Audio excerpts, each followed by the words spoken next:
She had once given him advice she barely remembered, something about aiming higher, taking risks, and not wasting potential. He had listened then, smiling faintly, and simply said, "Thank you." She thought he'd forget it. But he hadn't. Quietly, his small project began to grow. A few small business owners started using his software. Then a few more. They recommended it to others. Slowly, what began as a side idea turned into something valuable. Mark didn't talk about it, he preferred progress over praise. He worked harder, slept less, and learned more. He failed often but refused to stop. And with each failure came refinement, with each success came quiet gratitude. Sarah's life, on the other hand, began to lose its spark. She had climbed ladders, achieved milestones, yet somehow felt empty. The higher she went, the lonelier it seemed. Her circle of friends grew thinner, conversations that once excited her began to feel shallow. She didn't realize it yet, but she had built her life around appearances, while Mark was building his around purpose. One evening, their paths crossed again. Sarah had gone to a local cafe to clear her mind after a long, disappointing day. She ordered coffee, sat by the window, and scrolled through her phone, half-heartedly comparing her life to the polished highlights of others. When she looked up, she saw him. Mark was there, sitting a few tables away, focused on his laptop. There was a different air about him, calm but firm, grounded but confident. He looked changed. Not in the way of expensive clothes or success symbols, but in posture, in presence. There was quiet assurance in his expression that she couldn't quite define. She watched him for a moment, curiosity replacing indifference. He had always been the invisible man in her story, yet now, something about him drew her attention. He didn't notice her right away. He was deep in thought, typing with the focus of someone who knew exactly what they wanted. For a brief second, she wondered what it would feel like to have that kind of certainty. That night, when she got home, she couldn't shake the image of him. It wasn't attraction, not yet. It was something else, intrigue. She wondered if he had changed jobs, or found a passion that gave him that look of quiet satisfaction. Meanwhile, Mark's life was on the edge of transformation. His platform had caught the attention of investors who saw potential in his creation. He had built something sustainable, and now, it was ready to grow beyond what he could manage alone. A small seed planted in silence was about to bloom in full view. Still, Mark remained humble. He didn't boast. He didn't broadcast. He kept working, kept improving. And soon, his quiet efforts would be unveiled for everyone, including Sarah, to see. Because fate has its timing. And sometimes, it waits until the right moment to turn everything upside down. Life moved forward. The community center that once held their meetings announced an upcoming business seminar to highlight local entrepreneurs who had built something impactful. Sarah attended, half-heartedly, expecting another evening of polite speeches and small talk. She sat near the back, scrolling through her messages, barely paying attention to the names being called. Then she heard one that made her lift her head. Mark. The applause that followed was louder than she expected.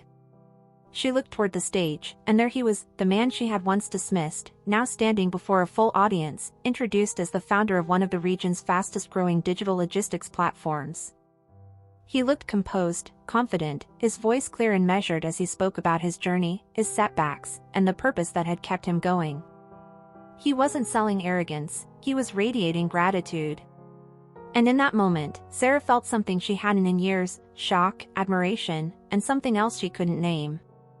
He spoke about nights of doubt, about rejection, about the people who didn't believe in him.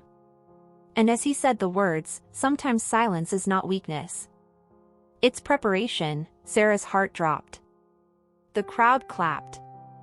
She couldn't move. For the first time, she saw him not as the man she once overlooked, but as someone extraordinary. Someone who had risen not through noise, but through quiet determination.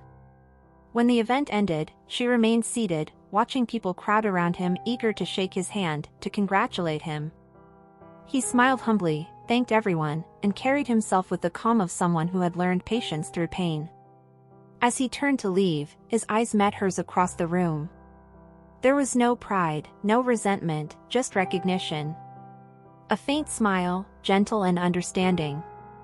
And in that brief moment, Sarah realized that life had turned its tables. The man she once underestimated had become someone she couldn't stop thinking about. The night after the event, Sarah couldn't sleep. Her thoughts drifted back again and again to the sight of Mark standing on that stage. The same man who used to linger quietly in the background now commanded the room with ease. His presence had changed. He no longer seemed uncertain or invisible. He looked like someone who had found himself, and that realization unsettled her more than she wanted to admit. She replayed his words in her mind, "Silence is not weakness. It's preparation." Those words echoed like a soft reproach. She had spent so long equating confidence with volume, ambition with status, and worth with recognition. But Mark had built his success in the shadows, where no one was watching, and now his light was impossible to ignore. The following week, she saw his face again, this time in a local magazine featuring entrepreneurs who had transformed their communities. There he was, smiling beside a headline that read, "From obscurity to innovation, the man behind one of the fastest-growing startups." She stared at the page for a long time. Something in her chest ached, but she couldn't tell if it was pride, regret, or longing. Maybe it was all three. People in her circle started talking about him too. The same friends who once teased her now spoke of him with admiration. They said things like, "Mark? Oh, he's doing incredibly well now." Or, "You remember that quiet guy? Turns out he's brilliant." And every time his name came up, Sarah's heart tightened a little more. She began to notice how her perspective had changed. The very qualities she once dismissed, his patience, his humility, his quiet persistence, now looked like strength. She realized that while she had been chasing admiration, Mark had been chasing growth. And he had found it. Days passed, but her thoughts didn't. One afternoon, she gathered the courage to send him a message. She told herself it was just to congratulate him, to acknowledge how far he'd come. But deep down, she knew it was more than that. She wrote the message 3 times before finally pressing send. "Hi Mark, I saw the article about your company. Congratulations, you've really done something amazing. You must be proud." Then she waited. Minutes felt like hours. She wondered if he'd ignore it. He had every reason to. She remembered all the times she'd brushed him off, all the smiles she'd half returned, all the advice she'd given without truly listening. But Mark wasn't that kind of person. A few hours later, a reply came. Simple. Warm. "Thank you, Sarah. That means a lot. I hope you're doing well too." She stared at the message, unsure how to respond. It wasn't cold, but it wasn't open either. It was polite, the kind of tone you use when the past no longer holds any bitterness, only distance. That night, Sarah lay awake again. She thought about how life had a way of humbling the proud and rewarding the patient. She realized how unfairly she had judged him, how quickly she had placed him in a box labeled ordinary. And now, she was the one on the outside looking in. But what surprised her most was not his success, it was the peace he carried. The calm assurance that seemed to radiate from him even through a few words on a screen. Weeks turned into months. Their paths crossed again, this time at a charity gala hosted by the same organization where they'd first met years ago. Sarah almost didn't go, but something inside her said she needed to. The moment she walked in, she saw him. He was talking to a small group of people near the entrance, wearing a suit that fit him perfectly, his posture relaxed but confident. He didn't look out of place anymore. In fact, he looked like he belonged. And as he laughed lightly at something someone said, she felt that strange ache again, a mix of admiration and guilt. For a moment, she considered walking the other way. But then he noticed her. Their eyes met, and he smiled, the same gentle smile she remembered, but now laced with quiet confidence. He didn't approach her immediately. He finished his conversation, then made his way toward her with calm steps. "Sarah," he greeted warmly, "it's been a while." His voice was familiar, yet there was something different, depth, strength, the kind that comes from knowing exactly who you are. Sarah smiled nervously. "Yes, it has. You look great, Mark. And I mean, congratulations on everything. I've heard so much about your work. It's really inspiring." He thanked her with modesty, saying little about his achievements. That was still him, grounded, real. As they talked, she noticed how easy he was to be around. He didn't try to impress anyone, yet he naturally commanded attention. People greeted him with respect, and he greeted them with kindness. And she, who once looked right past him, now couldn't look away. When the night began to wind down, they ended up standing near the balcony overlooking the city. The air was cool, and the lights below glimmered like a sea of memories. For a while, neither spoke. The silence between them was gentle, not awkward. It carried years of things left unsaid. Sarah finally whispered, "You've really changed." Mark's eyes softened.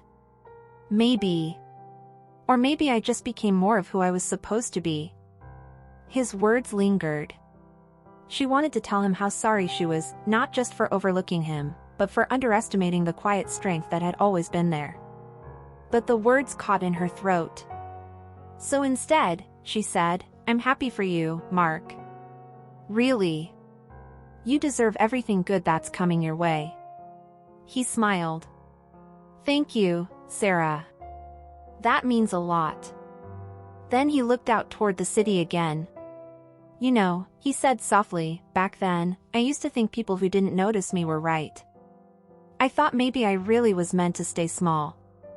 But sometimes, being unseen gives you space to grow without pressure." Sarah's heart tightened. She felt the weight of her own words from years ago, the careless advice, the polite smiles that never reached her eyes.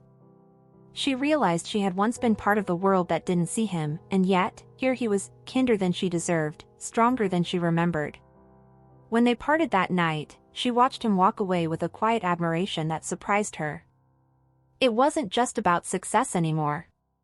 It was about grace, the grace of someone who had forgiven the world without ever demanding its apology. The next few days, she found herself reflecting deeply. About life, about pride, about the way people measure worth. She began to see how often she had equated potential with visibility.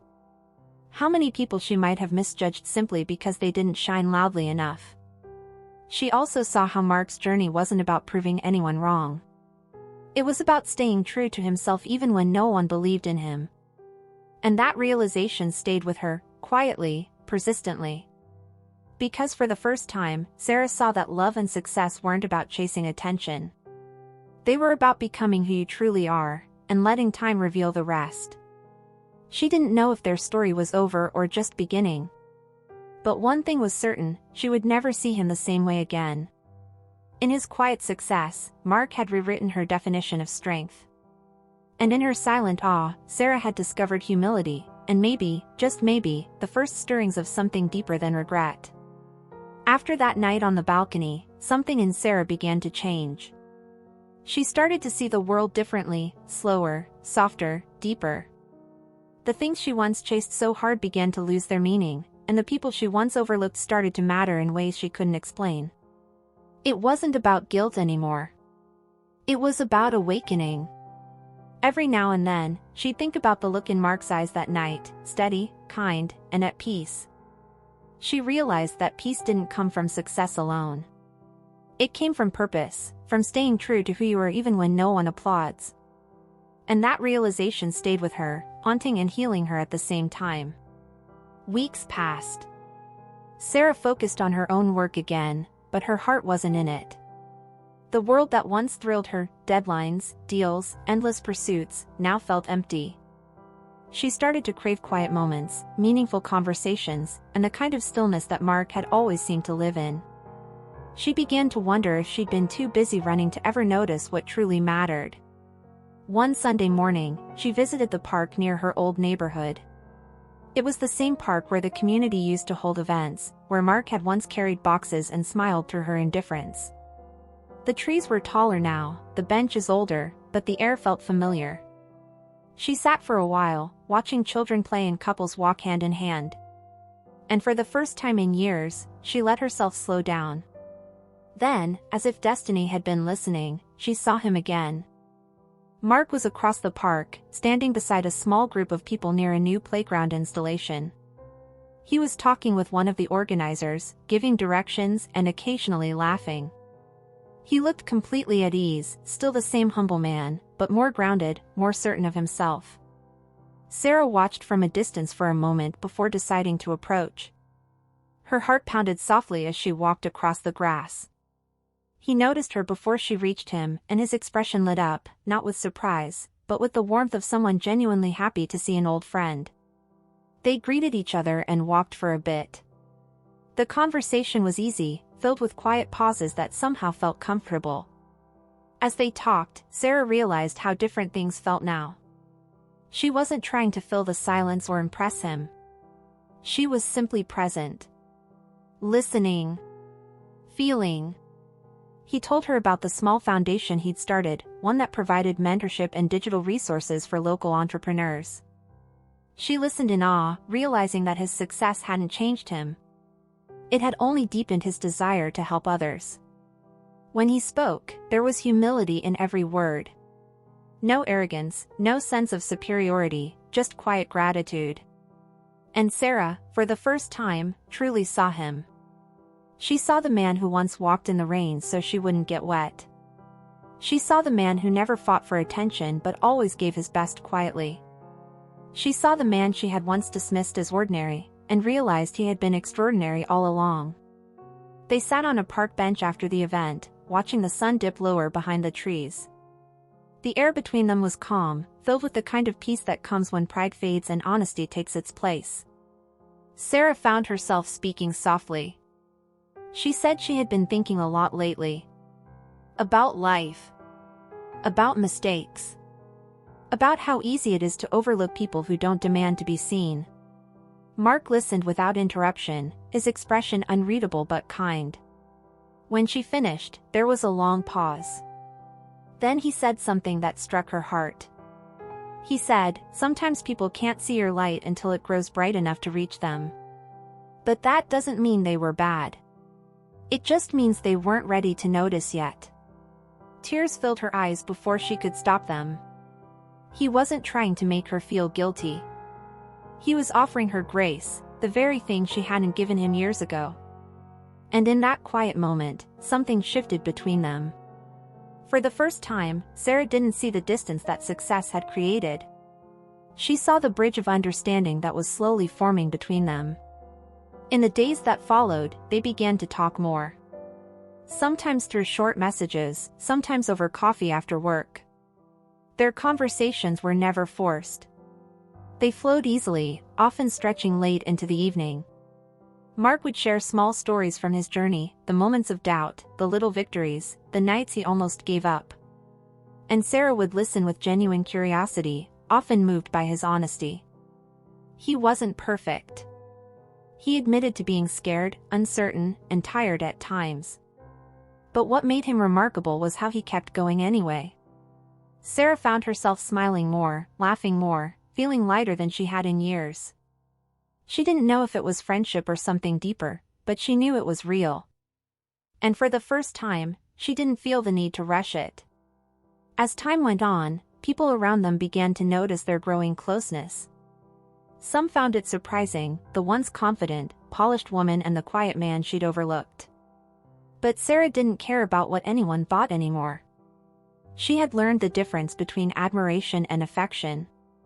Admiration looks at the surface, affection sees the soul. Mark's soul was steady, kind, and genuine, and that was what she found herself falling for. Still, she carried a quiet fear inside her, the fear that he might never see her in the same way again. She had misjudged him once, and part of her wondered if that mistake had permanently written her out of his heart. But fate, it seemed, was not done with them yet. One evening, after a long day, Sarah received a message from Mark. He invited her to the launch of his company's new headquarters, a major milestone in his journey. She hesitated for a moment, unsure if she should go. But her heart said yes before her mind could find a reason to say no. The night of the event, she arrived early. The building was beautiful, modern, elegant, but welcoming. It was a reflection of who he had become. As she walked through the glass doors, she felt a quiet swell of pride. Not for herself, but for him. For the man who had risen with grace and never let the world change his heart. Mark greeted her warmly when he saw her. He thanked her for coming, and when their eyes met, she saw something in his gaze, not pity, not distance, but tenderness. The kind that said he remembered everything, but he had chosen to let go of the past. During his speech, Mark spoke about gratitude. He talked about the people who had supported him, the lessons learned from failure, and the importance of staying true to one's purpose. But then, in a quiet moment, he said something that made Sarah's breath catch. He said, "Sometimes the people who challenge you, even unintentionally, become part of your growth. They remind you that the only approval you truly need is your own." His eyes found hers briefly across the room. He smiled. Sarah's heart stirred. Not with guilt this time, but with admiration so deep it ached. When the event ended, they found themselves standing alone on the terrace overlooking the city lights. It was just like the night of the gala, but this time, something was different. The distance between them was gone. They didn't need to say much. The silence spoke for them, a shared understanding of everything they had been through, everything that had changed, and everything that might still unfold. Sarah realized then that success hadn't just changed Mark's life. It had changed hers too. Because his rise had forced her to see herself differently, to confront her pride, her assumptions, and her blindness. And in doing so, it had opened her heart. That night, as they stood together beneath the soft glow of city lights, Sarah felt something she hadn't in years: peace. Not the kind that comes from achievement, but the kind that comes from forgiveness, both his and her own. And though neither of them said the words aloud, they both knew what lingered quietly between them. It wasn't just admiration anymore. It was love, patient, humble, and reborn through understanding. In the days after the launch, Sarah couldn't shake the feeling of warmth that lingered from that evening. Every time she closed her eyes, she saw him standing under those city lights, calm, radiant, confident, the man she once couldn't see, now impossible to forget. His smile replayed in her mind like a song that refused to fade. It wasn't just about attraction. It was about connection, the kind that grows quietly, in the spaces between words, in the moments when hearts begin to speak louder than pride. Sarah tried to keep her thoughts busy. She threw herself into work, met friends, even traveled briefly for a project. But no matter where she went, her mind found its way back to him.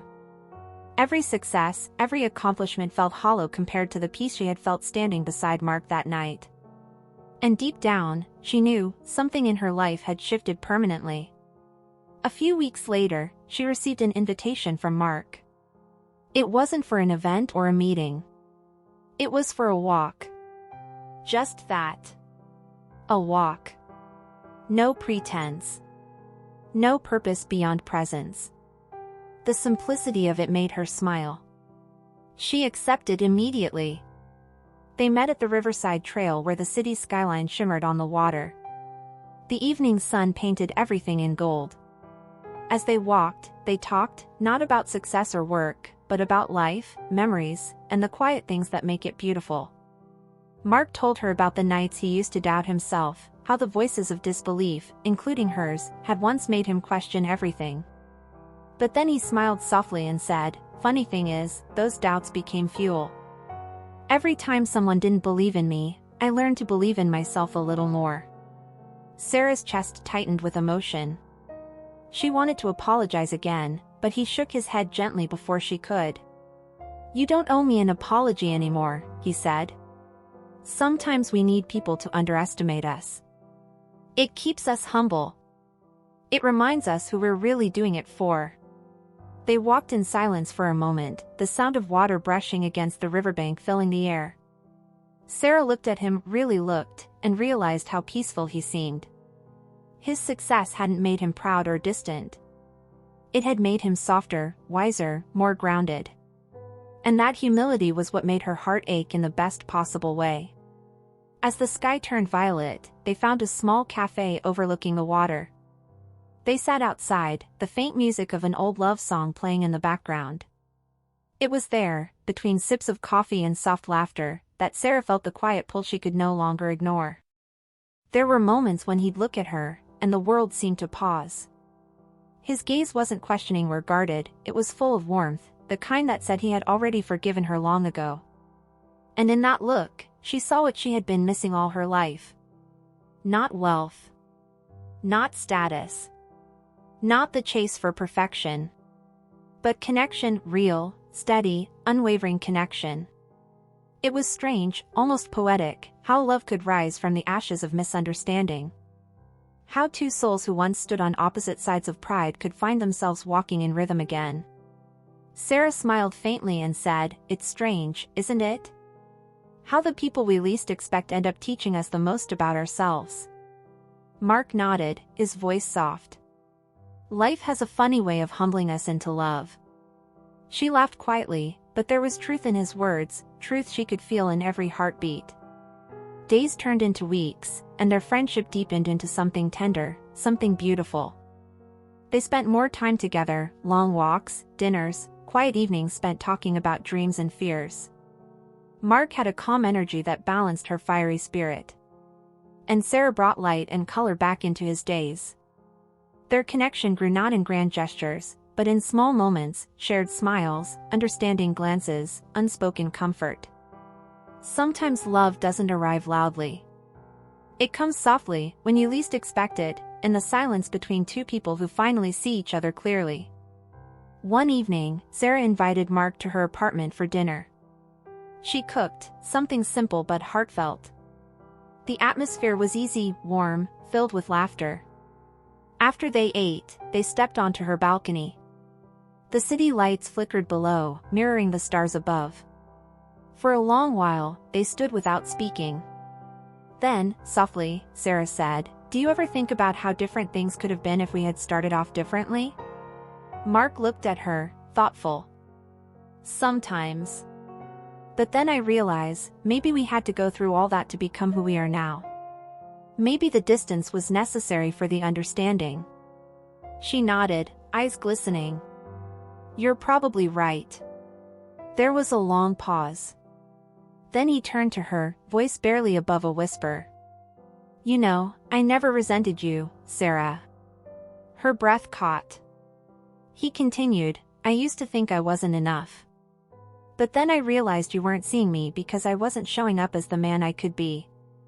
Your doubt pushed me to grow, not to prove you wrong, but to prove myself right." Sarah's eyes filled with tears. He reached for her hand gently, his touch warm and grounding. "And now?" she asked softly. He smiled, that calm, steady smile she had come to love. "Now I just want peace. And maybe someone to share it with." The silence that followed was full of meaning. Her heart raced, and for the first time, she didn't hide it. She looked at him, voice trembling but sincere.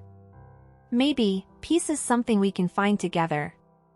He held her gaze, and in that quiet exchange, with no grand confession, no dramatic declaration, love was understood. It was simple. Pure. Redemptive. From that night on, everything changed, not with sudden fireworks, but with quiet certainty. Their bond deepened in ways words could never fully capture. They still had their differences, but now they met each other halfway.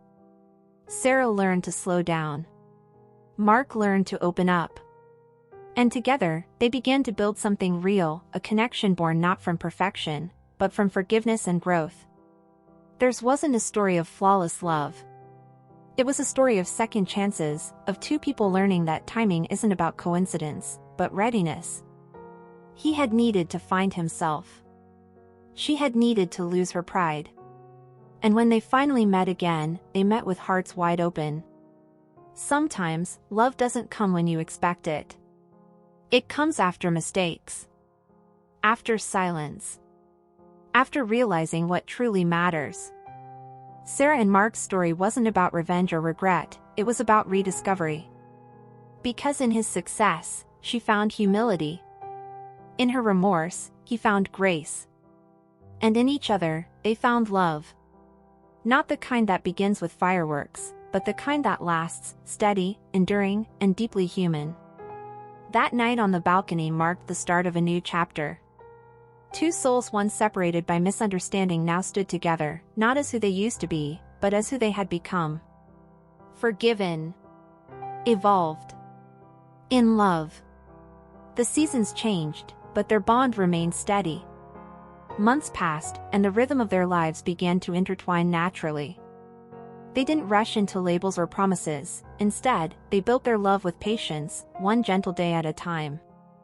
For Sarah, it was like breathing again, after years of holding her breath without realizing it. For Mark, it was finding peace in being seen, not for what he'd achieved, but for who he was. They often laughed about how different things had once been.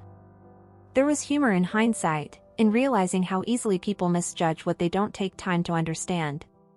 But underneath that laughter was something deeper, gratitude. Gratitude for the lessons learned, for the pain that had refined them, and for the second chance that life had quietly offered. Some evenings, they'd sit by the same riverside where their friendship had rekindled. The skyline shimmered above the water, and the air carried a quiet peace that words could never fully capture. Sarah would lean her head on his shoulder, and Mark would rest his hand over hers, a simple gesture, yet one that spoke volumes. In those moments, there was no past to regret, no future to fear, only the present, glowing softly between them. One evening, Sarah looked out over the water and said, "You know, I used to think success was about being seen, about standing where everyone could notice you. But now I realize, real success is about being known, even if it's only by one person who truly understands you." Mark smiled, his voice low and gentle. "And sometimes, that one person makes everything else worth it." She turned to him and whispered, "You did." The world went quiet for a moment. Just the sound of the river, the city breathing softly in the distance, and two hearts finally at peace. Their story wasn't perfect, and that's what made it beautiful. They still faced challenges, still learned from each other, still had moments of doubt and misunderstanding. But unlike before, they met those moments with grace, not ego. Because love had taught them that the strongest relationships aren't built on perfection, they're built on patience, forgiveness, and shared growth. Sarah no longer saw success as something to chase. She saw it in quiet mornings spent making breakfast together, in laughter that filled the silence, in a love that didn't need to be loud to be real. Mark, too, realized that his greatest achievement wasn't the business he built or the wealth he gained, it was the peace he found in being loved sincerely. Time went on, and people who once doubted them began to see the depth of what they shared. It wasn't a story of fame or power, it was a story of redemption, of a woman who learned to see with her heart, and a man who found love not after success, but through it. They became each other's quiet victory. Years later, when asked about how they met, Sarah would laugh softly and say, "It started with misunderstanding, and ended with understanding everything that truly matters." And Mark would smile, adding, "Sometimes, life humbles you so it can bless you better." Love, in the end, is not about finding someone perfect. It's about finding someone patient enough to grow with you. Someone who sees your flaws, your fears, your dreams, and stays anyway. Sarah and Mark's story reminds us that every overlooked soul has the potential to rise, and every heart that learns humility can be healed by love. Because success may open doors, but love, real love, opens hearts. And so, as their story fades into the tender glow of forever, remember this. Never underestimate the quiet ones. Never judge too quickly. And never forget, the person you overlook today may one day be the one your heart cannot live without. Because sometimes, the most unexpected success is finding love after being misunderstood. If this story touched your heart, take a moment to share it with someone who believes in second chances. And don't forget to subscribe to Whispers of Love by Casi, where every story reminds you that love isn't perfect, but it's always worth believing in. Hit the like button, leave a comment about the part that moved you most, and join our growing family of dreamers and romantics. Because here, we don't just tell stories. We whisper love.